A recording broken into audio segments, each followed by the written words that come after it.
Move on to item number 4. Oh, we're picking up speed.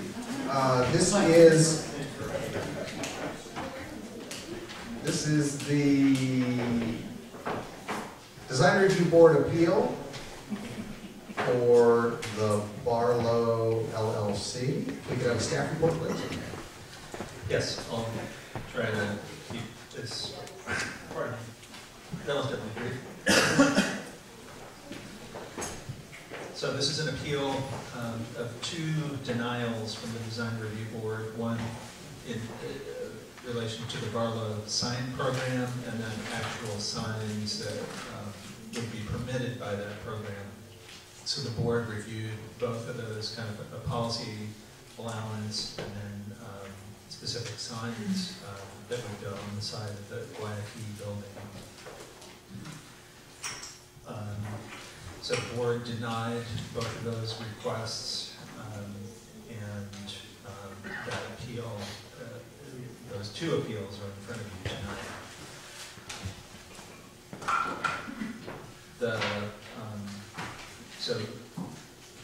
Both the policy and the actual signs involve some large proposed signs. One would be on the east elevation of the Guayaquil building. It would be approximately 116 feet by 16 feet or so, and include the Barlow B logo.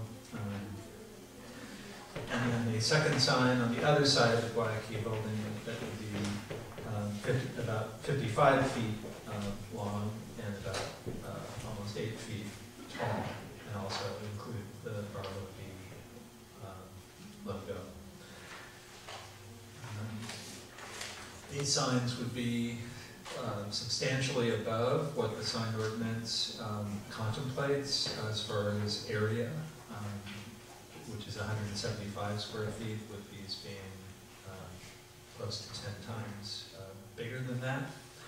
There's also limitations in the sign ordinance about the number of wall signs you can have. So that's another sign ordinance exception that would be necessary to approve the sign request. The findings for sign exception are in your staff report. In terms of the Design Review Board process, the board had multiple considerations of different iterations of sign design proposals from the applicant. I wasn't at all of the meetings, but my understanding of their process and their concerns were probably the primary one was about the size of the proposed signs, and a concern about setting a precedent. How does this relate to other potential applicants from other larger buildings or tenants in town? Would this set a precedent that might be undesirable? Would it constitute a special privilege for this particular applicant? Concerned that the proposed signs were out of scale with Sebastopol generally. One comment was about over-branding of the site. And there were specific comments about the use of the logo and whether that was appropriate or whether that should be de-emphasized in some way. One board member did feel that the sign application was appropriate and merited approval. So it wasn't a unanimous opinion. I do think that the board, and they expressed this, that they appreciated the effort made by the applicant and the design team and the intent behind it. And it appeared to staff that the board was open to something, including sign ordinance exceptions, but there was just a feeling that this was too much. I think the applicant has a different perspective on the board process, and they can talk to that. So we have identified a few options in this staff report. One is to grant the appeal request, which is what the applicant is requesting. Alternatively, you could deny the appeal request and sustain the action of the design review board. You could retain jurisdiction in effect and require revisions. You could set parameters for those revisions tonight, or give some kind of feedback to the applicant and ask that they come back to you for a final decision, maybe with an actual revised design. Or you could direct this back to the design review board with some direction to the applicant for revisions. Since the council is not, routinely consider design review matters, that's another alternative that you could look at. In the staff report, we are recommending either that you sustain the action of the design review board, or that you identify specific changes to the proposal and act on those. In the possible conditions of approval, for example, there's a condition that would require that the logo element not have color, that it be black lettering that would kind of de-emphasize it, and then to downsize the larger of the two signs to be the same as the west elevation, so bringing its size substantially down. But the council may have other ideas, and those are the options that we've identified in the staff report. The applicant is here to make a hopefully relatively quick presentation to give you a sense of what they're talking about and the design. Thank you. Are there questions of staff? No? Yes. Do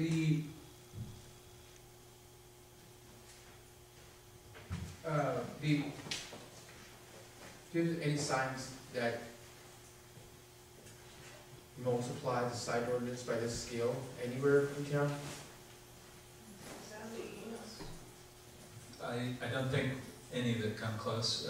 Frizzell, or the new feed store, I think has historically had a large Purina sign on the side of it. I don't know that it might be comparable to one of these signs, but otherwise I can't think of any other locations that there When are. would that Frizzlino sign been approved? Pardon me? The Frizzlino sign, when would it have been approved? Many decades ago. The design review board did approve it being reinstituted with the new building, so they did grant a sign exception for that sign as part of the historic. It's for like maintaining historic. Yes. Okay, thank you. I have a question regarding the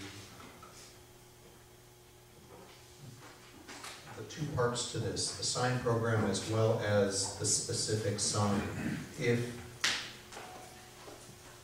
the policy is changed, does that essentially administratively approve the specific design? Not necessarily. That was an issue in the board's review of the sign program for the Barlow. In an initial draft, some categories of signs could be administratively approved, and the board in several instances asked that that be changed so that the actual sign designs for the larger and more significant signs would still come to the board. So the sign program would provide parameters, but there would still be board review. Okay, thank you. Applicants, a brief presentation since it's 10 minutes of 10. You got it. Thank you, sir.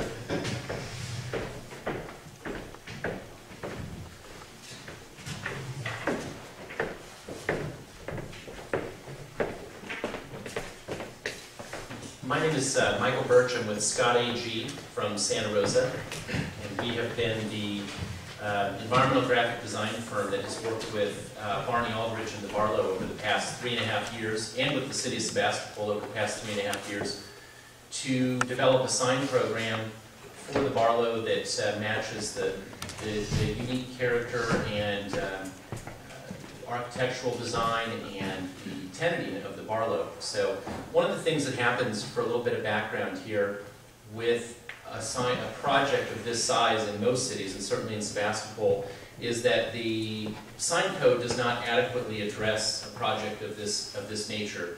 You have individual buildings that have several tenants, and you have a sign code that's written to address really different smaller projects. So we put together a master sign program, and this is the fruit of that sign program. Many of these signs you recognize. They've been installed on the site. This was a process that was very cooperative and very creative exchange with design review and staff about the nature of the signage at the Barlow. You can see the map in the top right corner. Awful lot of work and time and thought and expenditure on the part of the owner to go through this process. And one thing that I want to point out, top left corner there, those are all examples of signs from other projects around the country that we didn't execute all of those, but I brought those examples into the master sign program, and be interested in a couple of slides here to see what you think about some of the signage that was actually came about as a result of that. One of the things, oh, go back one, Chris. One of the things that we did really set out to do in the master sign program for the Barlow was to allow for the return of large painted signs on several buildings at the Barlow. So many of the tenants out there have large spaces. Not all of those tenants, but many of those tenants took advantage of this opportunity to have these large, up to 250 square foot painted signs on the buildings. Guayaki was the first one that was done. Spirit Works has added one. They're suitable to the scale of the buildings that they're painted on. They recall the history of the site, which had large painted agricultural and machine shop signs on the project, and that was something that we really hand in hand with design review came to the understanding that these signs would enhance the Barlow, and they became part of the sign program way back in 2012. You can go to the next slide, Chris. One of the reasons I wanted to run through these slides real quick was not for any great detail at 10 o'clock at night to show you guys the master sign program. It was to really give you an idea of the time and energy and effort that went into creating the sign program that really enhanced the Barlow, was part of downtown Sebastopol, and was not an over-signing, but was an appropriate level of signing. So here's some images of signs that are actually executed at the Barlow now. I want to point out that the boiler was recovered from the site. Just the boiler and the Barlow B and this little 10-foot set of letters on the corner of Morris and Sebastopol, the design of that boiler was literally a cooperative effort between the design review board, ourselves, and the owner. We experimented, played with lots of different sculptural ideas, different things, and we found that a recovered relic was a really great solution. It was supported by the design review board, and we moved forward with it. The sign on the right, and this is right now, at this time, this is the only sign at the Barlow that says the Barlow on it, the sign on the left. At each one of the entries to the project, we have what we affectionately refer to as the lollipop sign, which has the Barlow B on top, and then it has a selection of the major tenants within the Barlow, or some of the tenants that have larger spaces, or people come to the Barlow for. And we, it's a very understated sign program at this time. Go to the next slide, Chris. So we've got a nice, consistent program within the Barlow, but I think you'll see as Chris kind of rolls through the next couple of slides here, what a rich variety of signs that this has produced. Community market building, Woodford, Guayaki, smaller tenants who have signs hanging within trellises, and blade signs. There's a level of consistency, but a real demand for creativity. And any of you who have spent time at the Barlow know that there's an awful lot of really nice signage that is incorporated. Some that we designed, some that we didn't design. There's a real nice mix of things. Can we go to the next slide? Spirit Works Distillery has one of the large painted signs. Zazu ended up with a Patrick Amio sculpture as part of their signage, really. It's artwork, but it's also signage. Wind Gap has a painted sign. Next slide. There's a selection of sort of oversized mural art and signage that is historic in nature and signage that recalls the history of the site in different locations throughout the project, and I think they enhance the character of the older buildings very nicely. Go to the next slide. What I wanted to point out with this slide was just to quickly point out the signage that we have got to date at the Barlow, for the Barlow. At the corner of Sebastopol Avenue and Morris, we have the boiler, which is a 42-inch diameter letter B painted on the side of the restored boiler, and about a 10-foot long line of letters that says the Barlow. At each of the 4 entries, we have one of the lollipops. And at the parking lots, we have 2 signs with no logo that point out additional parking. One here also, I think, at this entry off of Depot. So the sign program imagined and envisioned for the Barlow is very limited, and we really are relying on tenant signage and awareness of the Barlow as part of downtown Sebastopol for folks to find their way to the Barlow. One of the things that we're finding is that for all that the Barlow includes, and I'm going to honk for the Barlow for just 1 minute here, which, you know, these are businesses that are in downtown Sebastopol now as a result of the Barlow redevelopment. I don't know if it's probably hyperbole to call this a brownfield redevelopment, but it's certainly a utilization of a terribly underused space within the downtown area. And as a result, there are 2 wine production facilities or wineries, 2 breweries, a distillery, a coffee roaster, food production facilities, a couple different ones, organic food distribution, an international beverage producer with a cafe, a co-op market, a bronze foundry, a glass artisan producing factory, tasting rooms, art and homeware stores, ice cream, juice, restaurants, throw in a Tibetan culture and arts center, street fairs. This project is not something that you find anywhere. This is a project, in fact, I don't know where you find a project like this. You find it in downtown Sebastopol. And one of the things that this project is suffering from right now is a lack of recognition. We have tried and worked through several meetings with Design Review, and I think Design Review gave us clear direction that a large monument sign off of 116 or at Sebastopol Avenue was not a good solution. We certainly made an effort to provide several different types of signs before it sort of hit us right between the eyes. The signage that we had started to work toward making one of the mainstays of the tenant signage, which were these large painted wall signs, and which have a historical context on the site. There were 2 of these signs for the Barlow company that were painted on the building, and this is the building that has since burned and was a building and a half, I think, were built back in its place. This historical context, what we were already working toward, the most obvious way to sort of combine this effort, this desire to bring some historical character back to the project and bring branding and identity for the Barlow back to the project was to go to this painted graphic. So that was when we started working on designs for the painted graphic on the building. Here is a first view. This is a Photoshop drop-in, and I apologize because the community market sign is actually there now. So it no longer has that eerie Photoshop glowing green effect. It's a real sign that's in place. It was part of approved as part of our process with Design Review and since installed.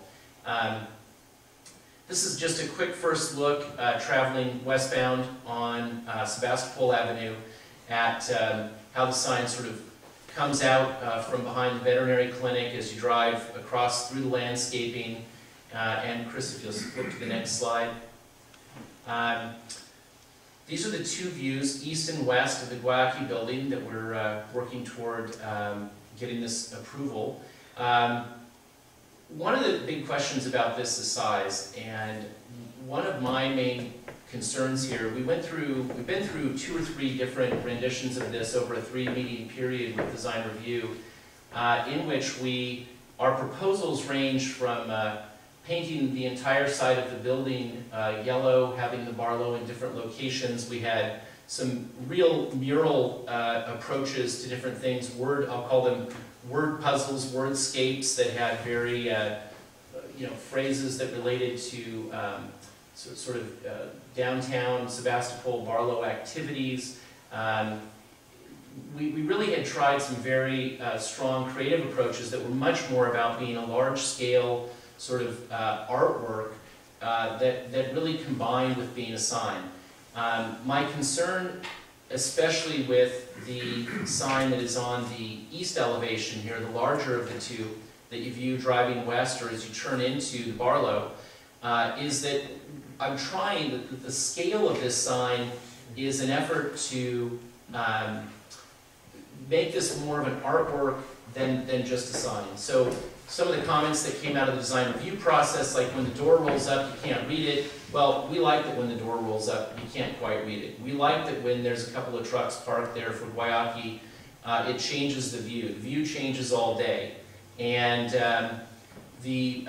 so part of the reason for the size is that I think that it's really quite simple to stick the name, the Barlow, up in the corner above the doors and have a small sign up there that reads the Barlow. Really, smaller is not always better. Good design is not always about smaller. Good design is not always about less color. Good design is about sticking to a concept that has some character and has some thought, and that is where that's what we really like about this concept. Our finding ourselves here in front of City Council tonight with an appeal of a design review decision is not necessarily something that we want to do. I'm on design review in Santa Rosa. I know this is an uncomfortable, this is an uneasy thing to have to do.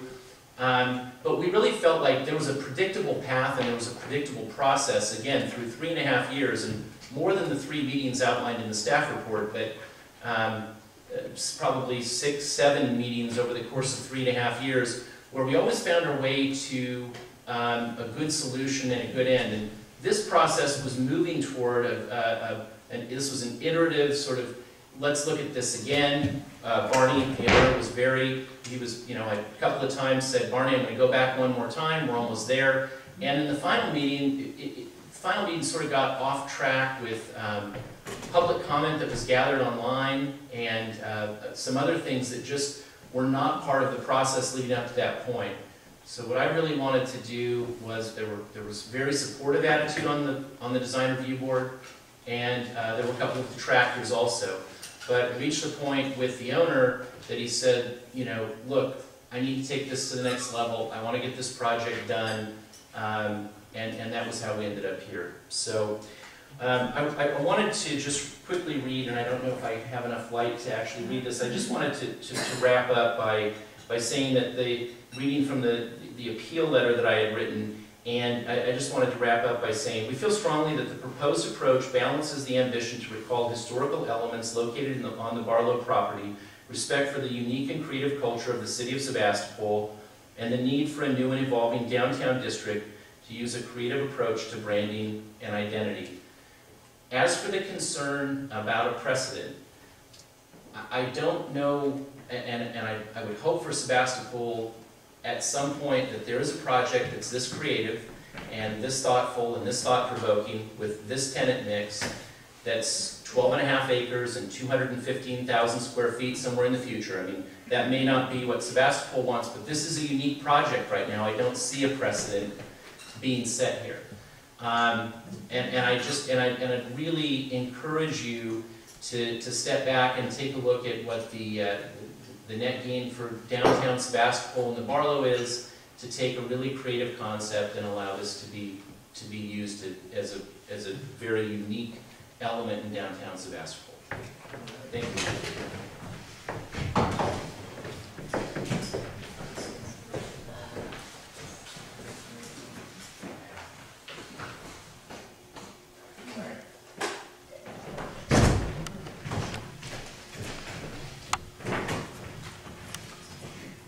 there any questions of the applicant or staff at this point? Councilman Reader? I've spent a lot of time in the Barlow, and I have to commend you on your signage program. I think the word I would use is elegant. I don't know what you're thinking here. This is like having $1,000 suit with a pair of work boots. You know, it just doesn't make any sense to me. Questions, please. Okay, We'll have sorry. comments later. Is yeah, that was editorializing, my apologies. Is the sign on the east side of the building, the large sign, anticipated to be illuminated, or will it only be visible in daylight hours? You know, I didn't do a good job describing the signs, I apologize. The signs are painted onto the existing corrugated metal surface. There is no lighting associated. The intent is to paint them on in a color that's slightly toned back from black and a little bit knocked down from the yellow tone of the logo to create what I would call a sort of a patinaed appearance from day one. Probably the sign looks its best a little bit, you know, a couple years down the road it starts to burn in a little bit, which is the desired effect. We don't want to over antique it and make it look kitschy. So. Okay. Do you have you might as well say I have a number of questions. Do you have an idea of how tall the original, the Barlow company or the Barlow signs that are being referenced here were? I believe that the sign on the, we had a discussion about this in the design review meetings, and the sign that was on the east face of the building, I believe, we thought was at least 6 feet tall. And we kind of settled on 6 feet. I think there were a couple of design review board members who thought it was a little bigger. I was going with 6. Yeah, I would guess 4 to 6 feet. Yeah. So in that neighborhood.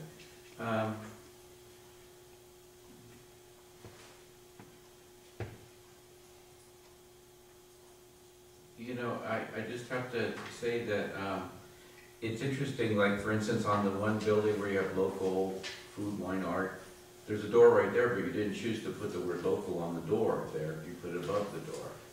I mean, did the same opportunity exist for artistic expression at that point? I think it might have just been Sightline, the view down Depot Street.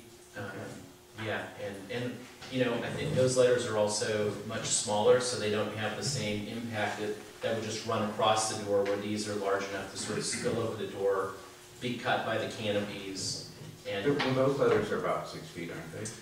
they're probably more like 4 feet. It's a Okay. long line of copy. Yeah, you know, there's like the Guayaquil building and the Spirit Works. Do you have any sense how tall that lettering is? The Guayaquil, the front of the Guayaquil building, those letters are 20, just under 24 inches tall. But again, that sign is fit into the sort of pop-up top Right. piece of the storefront or the parapet. Spirit Works are a little bit larger. I think they're about 30 inches, and again, that was really just about fitting pretty boldly into those spaces. You know, we're talking about, in those cases, you know, we're talking about maybe, I think we had about a 70-foot run across, or a 60-foot run across the front of the Guayaquil building. This is a building that's, you know, 300 some feet long, so. I think that covers my questions for now. Thank you. Councilmember Jacob? Questions? No questions, No? just plenty of comments. Okay. Same for you? Comments. Comments? Comments. That's where we're heading next. Public comment, please.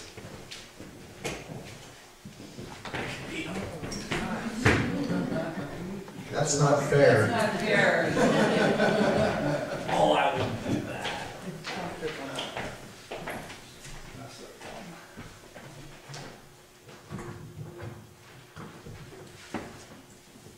I stopped at Taco Bell in Petaluma and I noticed several buildings around me that had very large, bold lettering going clear across the building. And it was fitting. This is a very bold sign.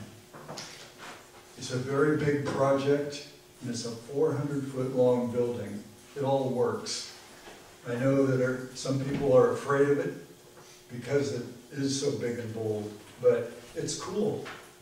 It's actually vintage old Sebastopol. It's vintage small town. It's the kind of signage you see when you're going into a kind of Midwestern small town. And it works with the feel of an older part of town just fine. People love the Frisell Enos sign, and it is 6 times what the sign ordinance allows. And there was just no doubt in anybody's mind that it should be the same size when it got redone. Big can be really attractive and a really good design statement. I think the board was just a little bit skittish, a little bit shy about making an exception of this magnitude, particularly the younger ones. They worried about precedent. Well, we don't have very many 400-foot long buildings of this magnitude to worry about. And something else happened, that this got put on Wacko. Actually, an old version got put on Wacko and got a lot of public comment. And that was brought up immediately at the Design Review Board meeting about all the negative comments that were received on Wacko. Well, any idea that you put on Wacko gets plenty of negative comments. So, anyway, I'm the person on the DRB who is completely for this.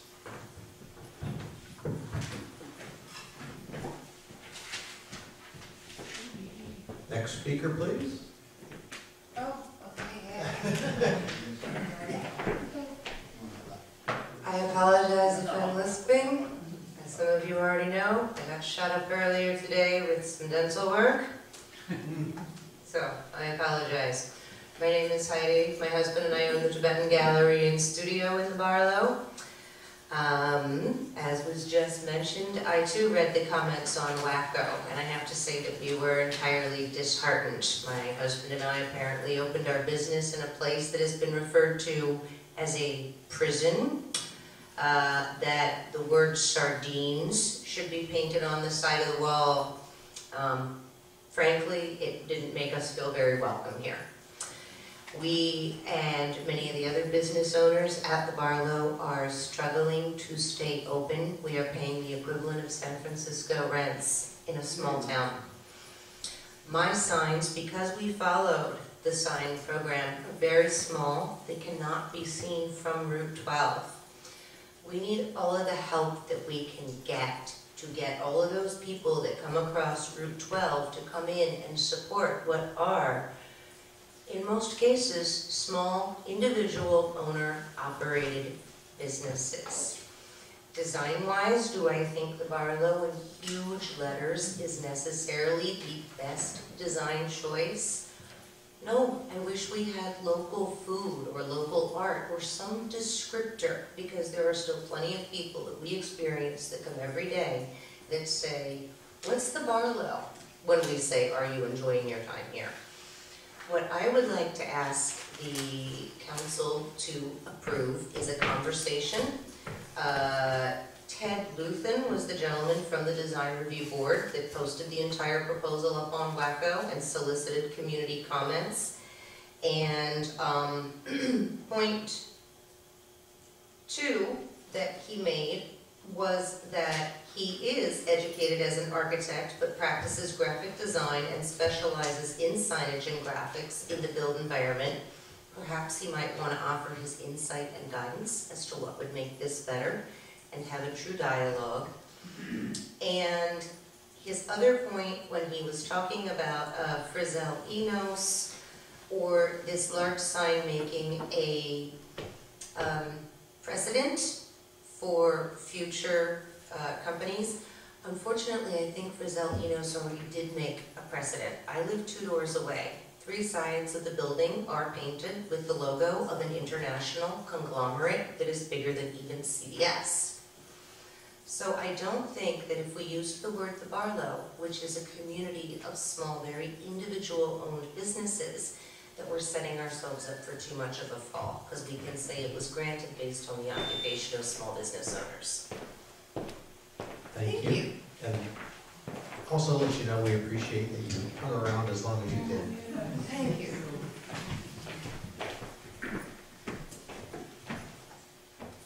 I'm Ted Luthen.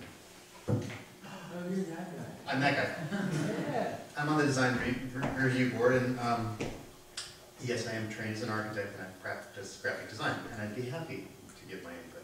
And I was the person who posted on Wacko, and I'll tell you why. First of all, I'm a huge fan of the Barlow. I live downtown, I walk downtown, and I'm down in Barlow probably 2 or 3 times a week, most weekends. So I really like the environment. I like the built environment down there. I like the shops that are down there. Spend a lot of time there, and I see the Barlow as, I've always been a huge supporter of the development of that whole area. So I'm a big fan. I understand historic and I understand nostalgia, and I like the Waiaku letters. I like the distillery letters. I like Frizelinos. I kind of like the scale and the way they work with the building. One thing about nostalgia that you have to be careful about, because you see these things and you go, look at that old building with kind of the rubbed off letters. They're cute now, but they weren't necessarily cute when the whole town was plastered in. And I don't think we want our town plastered in. So we need to be careful about nostalgia. Plastered in big signs. If you look at old historic photos of towns, they were plastered in graphics. I mean, it was visual overload. It was like Union Square every day. And I'm not a supporter of that. I understand nostalgia, but I don't want to go back to all buildings covered in graphics. I view the Barlow as part of town.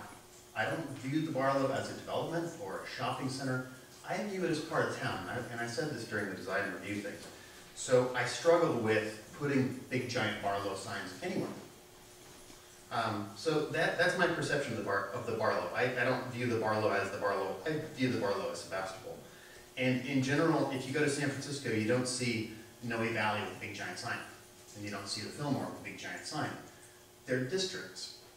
They're neighborhoods within a city, and I view the Barlow that way. The Barlow already has enormously generous signage allowances, way more than any other shop in town has. You've got more signage than anybody on Main Street does, and it was written into the master sign program. So they've already got these enormous sign allowances, and they came back for even more. And we're talking about 1,700 square feet. This is an enormous sign. And so when we first looked at it, we looked at a lot of different options. There were a lot of things to think about, and for me, if you're going to grant a sign exception, it needs to be something exceptional. And it needs to be something that I can walk up to Joe Average Citizen and say, what do you think of this? Or it needs to be something that I can approve with confidence that the majority of the community is going to drive by and go, yeah, that was worth an exception. That was worth setting our code aside for, and I'll wrap up here real quick. Thank you. So that's what got me into polling the community. So I put it on Wacko, I talked to as many people as I could, and I couldn't find almost anybody who gave me a positive. And that's why I came back and said, I've got a lot of community input, none of it positive. Thank you. Thank you. Hi, I'm Jim Wheaton on Jesse Street. I did see the posting on Wacko, and I replied to Mr. Luthen personally. I didn't want to take up all the space there, but what do I want to say about this? I happened to recently review the sign ordinance because I'm involved in the Ford building, and I'm going to help Huck get his signage thing together. And it's amazing, with a 60-foot frontage, which is what that building has, there's like 60 square feet of signs for all the tenants in the windows, and maybe a monument sign of maybe 100 square feet. That's what the ordinance says. Now, I know you can't write an ordinance that takes into account all the exceptions that can come along. That's just impossible. But that's why you have a design review board, and in general, that's why we have planning commissions. And I think to overrule their viewpoint, when they're going back and forth and having, you know, your blessing as the people you want on there, is strong, and it should be a really compelling reason to override them. Now, that being said, I don't really care. If the big sign goes in, I'll live with it. You know, there's big, Waiheke Yerba Mate is huge. Even Gravenstein Station is big. The big community market sign up on the top of their building is big. We already have a lot of big signage down there. And, you know, I kind of would rather not have too much more big stuff. But I do agree that Barlow should have a sign up high that says the Barlow. I just think it's, what they propose is too big. And it doesn't seem like you should have to do this. I think they should work it out with the designer people. Thank you. Thank you. Nancy Privilege again. In listening, with respect to historical and nostalgia sentiments, the feed store is actually a feed store. It's an extremely large building that is a feed store. The Barlow historically was the Barlow apple processing plant that covered 12 acres. And there were only vacant warehouses on those 12 acres. So those historic signs that were on, those 2 historic signs that were on those warehouses was all that existed to cover a whole 12-acre area. Now what is the Barlow? It's a development. It's nothing. It's nothing. It's just a campus. So it's like, it's a mall. It's what it is. It's a mall. And so I just don't think you can really compare history with the feed store's history, because it actually still is the thing that it historically always has been. So it's really, in my mind, as I listen to this argument and these presentations, totally apples and pineapple and bananas, whatever.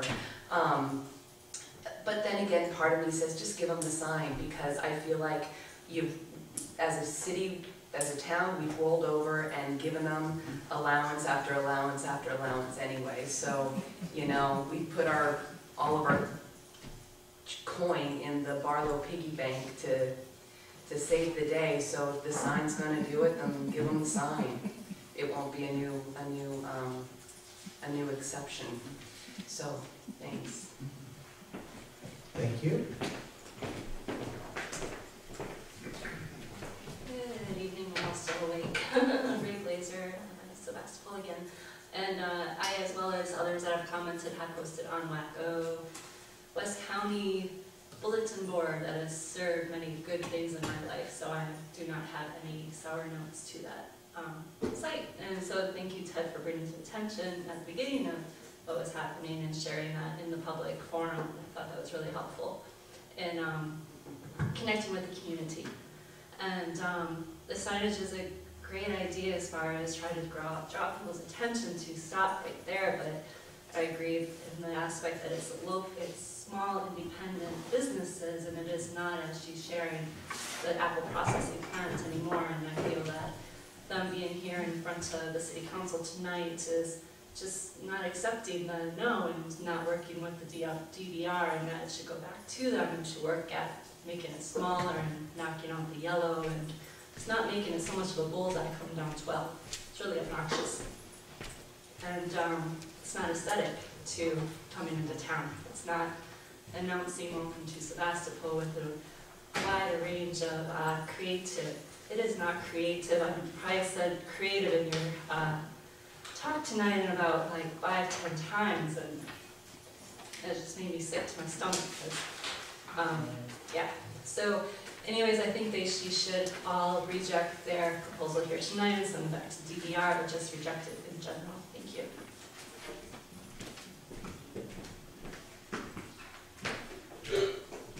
Ila Benavides Easter, Bodega Avenue. I've listened to all the conversations because I've sat in on the meetings when these wonderful proposals are made, and I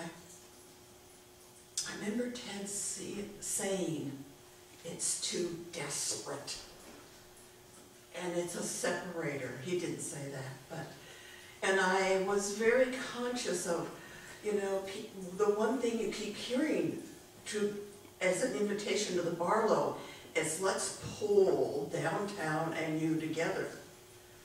This doesn't. And when the whole thing of mall was mentioned, is that what we want? What is it we're going for here? I love the design, I love what you're doing, but is this appropriate for the town? What is important for the town? And I think I watched the design board members really struggle and try to support, but they had to say, wait a minute, I just really want to encourage you. It's not that I ever want to see somebody's wonderful design not go, but what I think is really important is that we begin to do that critical work, that we are one community with our uniquenesses, but not where one overshadows the other.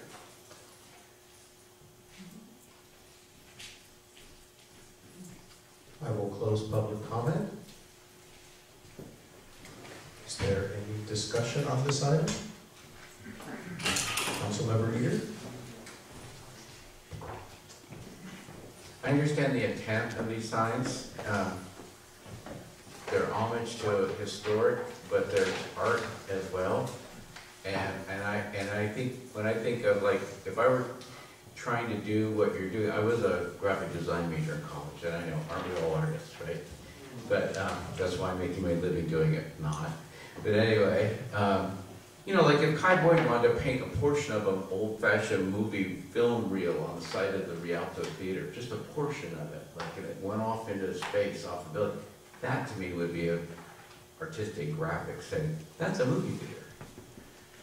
He doesn't need to write, this is a movie theater, in 10-foot high letters down the side of the building. You know, I've looked at probably 2,000 photographs of historic Sebastopol in preparation for a couple of history walks I've led locally. I can assure you, nobody painted their signs on doors and windows in the old days. I see you doing it as an artistic statement, but from a practical business perspective, it doesn't make any sense. It's like if I put 2 of the numerals for my house on my door and left my door open all day. How would you know what, you know, I just don't see it working with the doors and windows. None of the existing Barlow signage was over a door or window. None of the signage elsewhere in the project is over a door or window. And I would defy you to find an example in town where somebody has signage that lapses onto a door that disappears so you can't read the whole sign. Ironically, when I got out of college, I joined the Air Force, and I was at the Defense Language Institute in Monterey, and I actually talked our squadron commander to allow me to paint a full-size B-52 bomber on the side of our barracks building to differentiate us from the Army. And he approved it, but then we ran into the Army's DRB, the base commander, and he said that was crazy. But that's what this reminds me of. It's like a life-size airplane painted on the side of a building.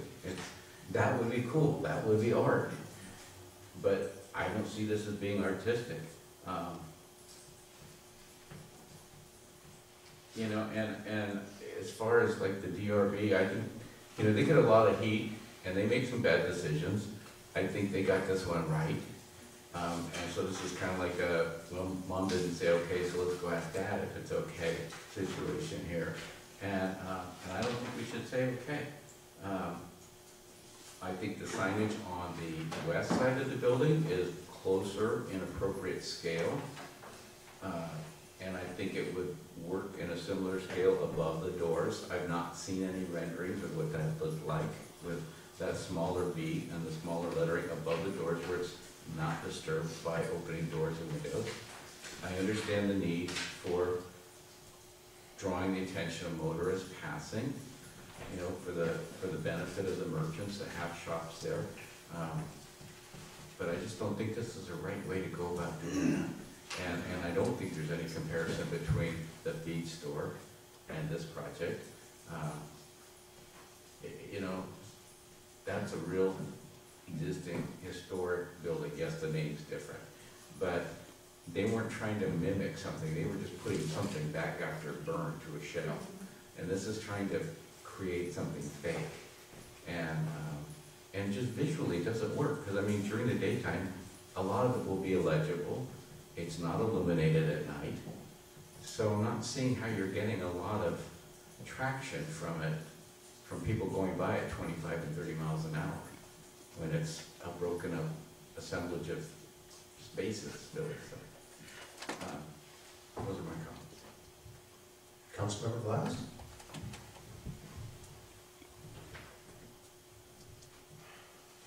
Well, I actually think it's an interesting concept, but I kind of tend to agree about the issue of the magic disappearing sign window, everything's up. But it's an interesting concept, but I do tend to agree the scale just seems so large. But I think part of why the scale is so large is because the word the Barlow is short. And the word the Barlow is short because it doesn't have a lot of letters in it. Now, if you look at the relationship, when you look at the, hard to hold my microphone and do this at the same time, when you look at the Spirit Works sign, proportionately, it's taking up a lot of space on the end of the building, so you get this, you know, it conveys this is Spirit Works, and it feels like it's taking up a lot of the building. But if you just put the Barlow in the same size lettering on that huge building, it kind of gets lost in space. So I understand why you put it so big, because the building is so big. I get that. But on the other hand, as our DRE, I think Sharon mentioned, if we were to put that many big signs all over town, we'd be kind of overwhelmed with big signs, so that's kind of not such a good precedent. But then hearing Heidi talk about the issue, she said local food, art, and wine. And I'm really hearing the message of the merchants wanting people to come in and get what it is.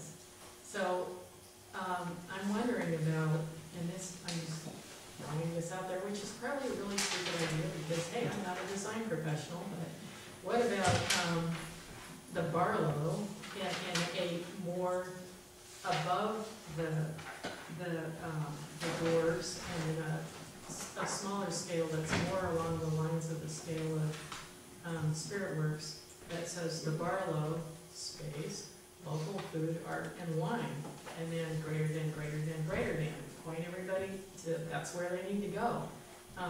Something that's not so overbearingly big conveys the message of what it is and gets people thinking about maybe they want to go there because they're interested in local food, art, and wine. But it's just a thought. But I do tend to think that it being this large is so overbearing, it kind of is out of scale with the rest of our town. So those are the ones. All right. Councilmember Jacob? So, when I first looked at this, I was like, are they serious? I really, that was my original thought. I love nothing more than walking down to the Barlow mid-Sunday morning and coming home late Sunday afternoon. I enjoy the Barlow quite a bit. I do agree that at some point too much is too much, and it feels like we've reached that point. That at some point you gotta say, okay, Barlow, no. But it's never, we won't, have we said no yet to Barlow? And this just seems like it's got to that point. I would be up for either agreeing with the design review board and sending back to the design review. I would be open to asking the applicant to come back and show us a signage of 80, 70, 60% for us to choose from. I'd also be open to allowing the restoration of the original signs in their original form, their original paint, and the original sign, just like we did the Fresalinas building, where we have original works being restored versus a new logo and a new scene. And I'd also be open to the idea of using words that are more descriptive of our local food and wine, and organics and naturals, and items like that to sort of really engage on what we're doing. So come up with several options, but again, I don't feel that what's being presented tonight is the appropriate look and feel for the actual torch up. Vice Mayor Derry? Well, I'm ready for one option, and that's to deny the appeal and have these folks go back to the DRB. I trust the DRB members to do this work, and I know they can do it much better than me. What I see in this sign proposal is an over-branding of a development. And my first thought was, gee, what if Redwood Marketplace had a logo, and that was, you know, splashed and put everywhere on all the turns, and we had to look at that rather than the names of the businesses there. I don't think this is going to help the public find this place.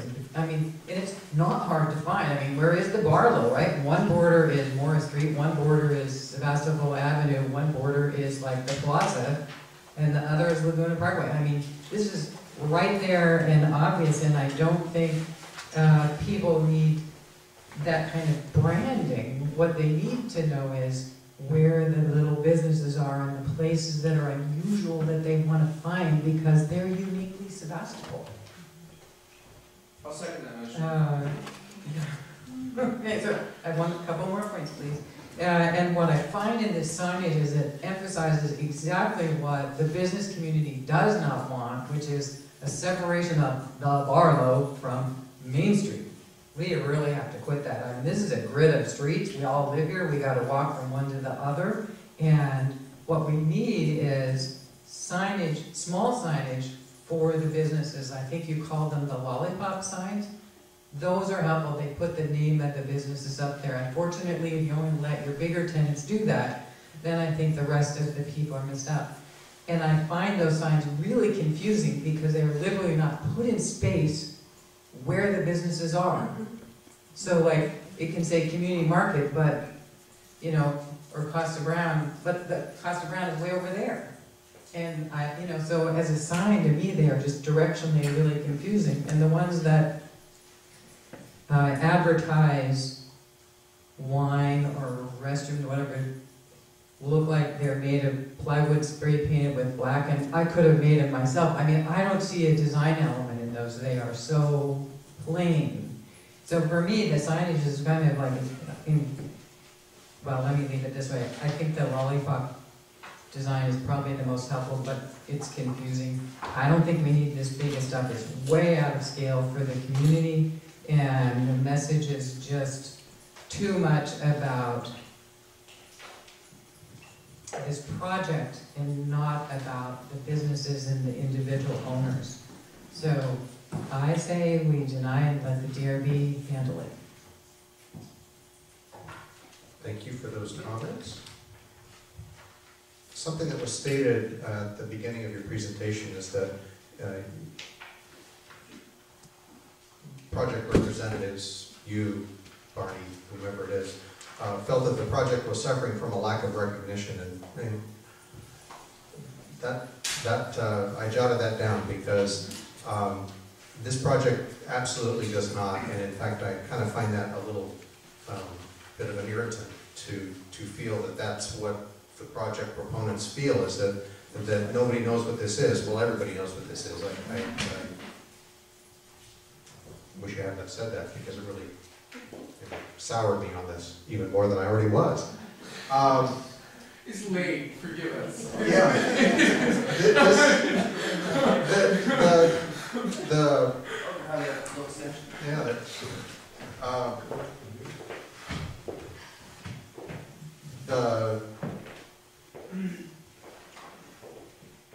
I appreciate the design work that has gone into this. I think that it is an innovative idea.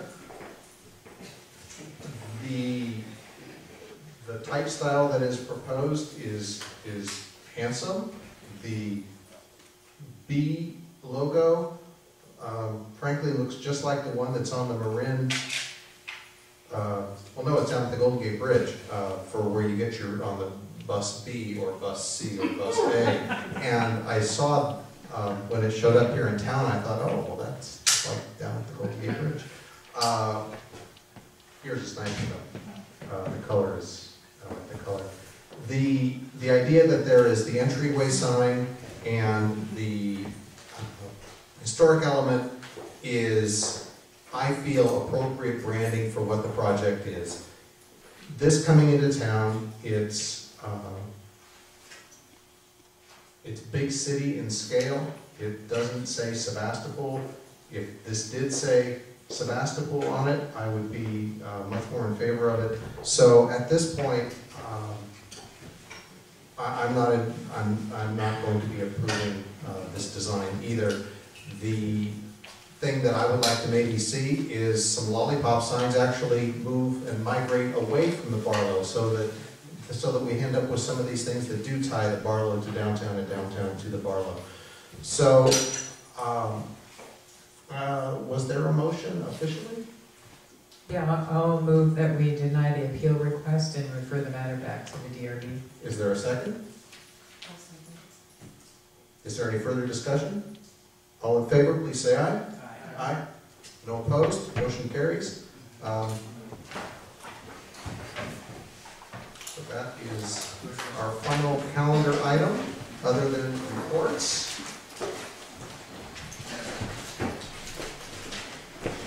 City manager, city attorney, city clerk reports.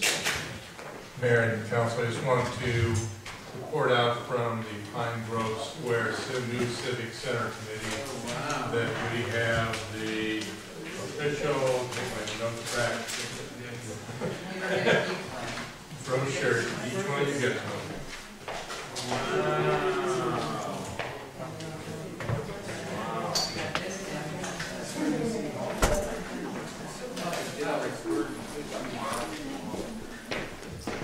Feel free to utilize those in any way possible. Show them to your friends and acquaintances and people you meet. So we've sent out over 20 of them. How much did it cost? $50,000. $430. We brought this in within the existing budget that the council budgeted many, many months ago for the lawyer to write the RFP. Which was $2,000, but. Oh, now we're really talking about The copies or the design? the whole thing, the whole thing. The whole All thing right, was. you're talking, it's too All much. within budget. It was $1,900, so it was all within budget. That's what they all tell me. All right, any other reports? Can I add to that really quick? Just a reminder, the Complete Streets opening applications are due on Thursday. I have not received any. I will be How sending many out a openings do we reminder. have? There's 3 openings. Wow. I will be sending out a reminder tomorrow, but Thursday. 1, 2, 3. Done. Competing boards. The late night volunteer. City council reports, committee, subcommittees? No? Budget subcommittee, can't afford anything. Next meeting. Future meeting dates are noted. Is there any public comment on our closed session? Then we will bid everybody adieu, and we will. Union.